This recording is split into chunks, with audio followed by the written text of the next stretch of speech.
Afrika leierskapsmodelle beklemtoon gemeenskap, kollektiewe welstand en Ubuntu, waardes gewortel in Afrika kultuur en tradisies. Die ontwikkeling van 'n leierskapsmodel wat 'n Afrika-perspektief weerspieël, bring leierskap in lyn met sosiale en kulturele waardes. Ubuntu leierskapsfilosofie fokus op onderlinge verbondenheid, deernis en etiese leierskap. Deelnemende en inklusiewe besluitneming moedig kollektiewe betrokkenheid en konsultasie in leierskap aan. Diensgewende leierskap in 'n Afrika-konteks beklemtoon nederigheid en die prioritisering van die gemeenskap bo individuele gewin. Etiese en morele leierskap stem ooreen met tradisionele Afrika-waardes van billikheid en geregtigheid.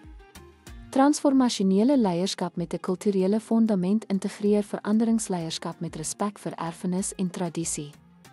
Die bemagtiging en opheffing van gemeenskappe verseker dat leierskap ekonomiese en sosiale ontwikkeling bevorder. 'n Afrika leierskapsmodel prioritiseer gemeenskaplike waardes, etiese leierskap en sosiale verantwoordelikheid. Deur kulturele beginsels te integreer, kan organisasies leierskapstrukture skep wat by Afrika samelewings aanklank vind.